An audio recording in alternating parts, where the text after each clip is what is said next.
السلام علیکم ورحمۃ اللہ وبرکاتہ۔ بسم اللہ الرحمن الرحیم، الحمدللہ والصلاة والسلام علی رسول اللہ وبعد۔ اللہ کے نبی صلی اللہ علیہ وسلم نے اپنی امت کی رہنمائی ہر موقع پر فرمائی ہے۔ محرم کا مہینہ بھی ایک عظیم الشان مہینہ ہے جس کے لیے رسول اللہ صلی اللہ علیہ وسلم نے اپنی امت کو خصوصی ہدایت بیان فرمائی ہے۔ قرآن کریم میں 4 مہینوں کو حرمت کے مہینے قرار دیے گئے ہیں، اور ان میں سے رسول اللہ صلی اللہ علیہ وسلم کی وضاحت کے مطابق ایک مہینہ محرم کا ہے، جن مہینوں کے اندر اللہ تبارک و تعالیٰ نے اپنے بندوں کو خصوصی طور پر اس بات کا حکم دیا ہے فَلَا تَظْلِمُوا فِيهِنَّ أَنفُسَكُمْ، اپنے اوپر ان مہینوں میں ظلم نہ کرو۔ اپنے اوپر ظلم کرنے سے مراد یا تو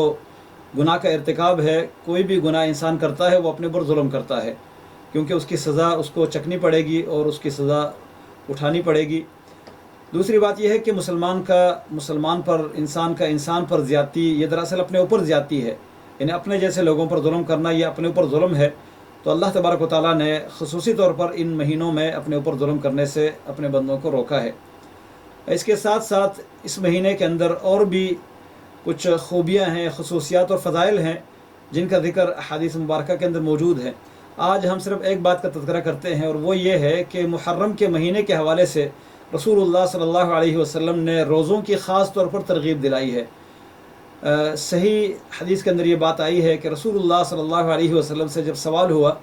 کہ کون سے روزے سب سے افضل ہیں، رسول اللہ صلی اللہ علیہ وسلم نے فرمایا کہ رمضان کے مہینے کے بعد اللہ تعالیٰ کے مہینے محرم کے روزے سب سے افضل ہیں۔ تو اس حدیث سے یہ بات ثابت ہوتی ہے کہ محرم کے مہینے کے روزے رمضان کے بعد باقی مہینوں کے روزوں سے زیادہ افضل ہیں۔ اور اس مہینے میں خصوصی طور پر ایک دن ہے جس کو عاشورہ کہا جاتا ہے۔ عاشورہ اس مہینے کی 10 تاریخ کو کہتے ہیں۔ جب رسول اللہ صلی اللہ علیہ وسلم مدینہ منورہ تشریف لائے، وہاں کے یہودیوں کو دیکھا، وہ 10 تاریخ محرم کا روزہ رکھتے تھے، تو آپ صلی اللہ علیہ وسلم نے ان سے سوال کیا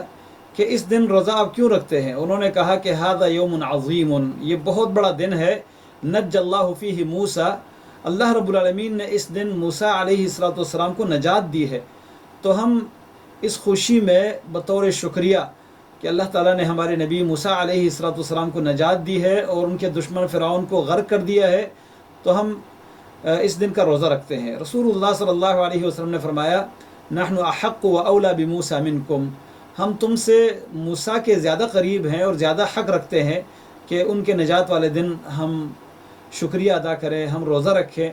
تو رسول اللہ صلی اللہ علیہ وسلم نے اس دن کا روزہ رکھا، اور اس روزہ رکھنے کا حکم صحابہ کرام کو بھی دیا۔ بلکہ صحیح بخاری کے حدیث سے یہ بات بھی ثابت ہوتی ہے کہ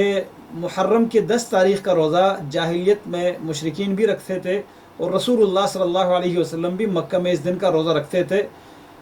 جب مدینہ آئے تو مدینہ میں لوگوں کو دیکھا، وہاں کے یہودیوں کو دیکھا، وہ بھی اس کا روزہ رکھتے تھے، تو رسول اللہ صلی اللہ علیہ وسلم نے خود بھی اس کا روزہ رکھا اور اپنے صحابہ کرام کو بھی اس دن روزہ رکھنے کا حکم دیا۔ ایک اور حدیث میں یہ ہے کہ خیبر کے لوگوں کو رسول اللہ صلی اللہ علیہ وسلم نے اس دن روزہ رکھتے دیکھا تو ان سے سوال کیا، اور وہ اس دن خصوصی طور پر اہتمام کرتے تھے، اپنے عورتوں کو نئے کپڑے پہناتے تھے، اس دن کو خوشی کا دن مناتے تھے۔ رسول اللہ صلی اللہ علیہ وسلم نے صرف وہ عمل جو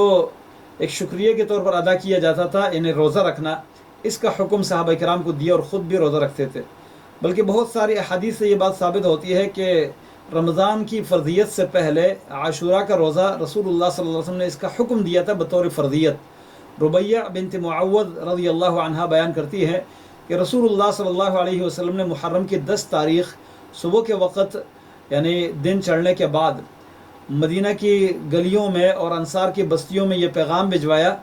کہ جس کا روزہ ہے وہ اپنا روزہ پورا کرے، اور جس نے آج روزہ نہیں رکھا وہ بھی روزہ رکھے۔ تو اس کے بعد ربیہ رضی اللہ عنہ فرماتے ہیں کہ ہم اس دن کا روزہ رکھتے تھے اور اپنے بچوں کو بھی اس دن کا روزہ رکھواتے تھے، یہاں تک کہ بچے بھوک کی وجہ سے اگر رونا شروع کرتے، کھانا مانگتے، تو ان کو ہم کاٹن کے، روئی کے، اون کے کھلونے بنا کر ان کو دے دیتے، یہاں تک کہ شام تک وہ اپنے روزے کو پہنچا دیتے۔ تو اس کا مطلب یہ ہے کہ صحابیات رسول اللہ صلی اللہ علیہ وسلم کے حکم کی اس تاکید کو دیکھ کر انہوں نے اپنے بچوں کو بھی روزہ رکھوانے کا اہتمام کیا، اور صحابہ کرام بھی بڑی پابندی کے ساتھ اس دن کا روزہ رکھتے تھے۔ اس کے بعد جب رمضان کے روزوں کی فرضیت کا حکم آیا تو عائشہ رضی اللہ تعالیٰ عنہا کی ایک روایت ہے، وہ فرماتی ہے کہ جب رمضان کے روزے فرض ہوئے تو اس کے بعد اختیار رہا کہ جو عاشورہ کا روزہ رکھتا ہے وہ رکھے، جو نہیں رکھتا وہ نہ رکھے۔ البتہ فضیلت اس کی اپنی جگہ قائم ہے، باقی ہے۔ رسول اللہ صلی اللہ علیہ وسلم نے عاشورہ کے روزے کی فضیلت یہ بیان فرمائی ہے، صحیح مسلم کی حدیث ہے۔ آپ صلی اللہ علیہ وسلم فرماتے ہیں کہ عاشورہ کے دن کا روزہ، اس بارے میں مجھے اللہ سے امید ہے کہ اس سے اللہ تبارک و تعالیٰ ایک پچھلے سال کے، یعنی گزشتہ سال کے گناہوں کو معاف کر دے گا۔ اب یہ رسول اللہ صلی اللہ علیہ وسلم کی اللہ تعالیٰ سے امید اس بات کی دلیل ہے کہ محرم کی 10 تاریخ یعنی عاشورہ کا روزہ بڑا افضل اور بہتر روزہ ہے، اس سے پچھلے سال کے گناہ معاف ہو جاتے ہیں۔ اور ایک حدیث میں جو کہ صحیح مسلم اور حدیث کی دیگر کتابوں میں موجود ہے، رسول اللہ صلی اللہ علیہ وسلم نے جب اس کا روزہ رکھا اور صحابہ کرام بھی اس کا روزہ رکھتے تھے، تو آپ کی زندگی کی تقریباً آخری ایام کی بات ہے، آپ صلی اللہ علیہ وسلم سے کہا گیا کہ اس دن کا روزہ یہودی رکھتے ہیں۔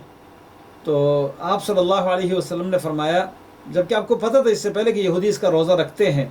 لیکن خاص طور پر یہودیوں کی مخالفت رسول اللہ صلی اللہ علیہ وسلم نے کئی معاملات میں، کئی چیزوں میں ہمیں حکم دیا ہے، خالف الیہود والنصارى، بعض روایت میں خالف الیہود، مختلف معاملات میں، مختلف مسائل میں، تو ان کی مخالفت مطلوب ہے۔ رسول اللہ صلی اللہ علیہ وسلم نے پھر یہ ارشاد فرمایا کہ اگر میں آئندہ سال باقی رہا، لئن بقیت الی القابلہ، اگر آنے والے سال میں باقی رہا، لأصومن التاسعہ، تو میں 9 تاریخ کا روزہ رکھوں گا۔ یہاں پر یہ بات ذہن میں ہونی چاہیے کہ عاشورہ کی فضیلت اپنی جگہ قائم ہے، لیکن یہودیوں کی مخالفت کی وجہ سے رسول اللہ صلی اللہ علیہ وسلم نے فرمایا کہ میں 9 تاریخ کا روزہ رکھوں گا۔ لیکن اگلے سال یہ محرم کا مہینہ آنے سے پہلے پہلے رسول اللہ صلی اللہ علیہ وسلم دنیا سے رخصت ہوئے اور اللہ رب العالمین کے پاس اعلیٰ علیین میں انشاءاللہ پہنچ گئے۔ تو رسول اللہ صلی اللہ علیہ وسلم نے اگلے سال جو عزم ظاہر کیا تھا کہ میں 9 تاریخ کا روزہ رکھوں گا، اس حدیث کو دیکھ کر علماء کرام نے 2 رائے قائم کی ہے۔ ایک رائے یہ ہے کہ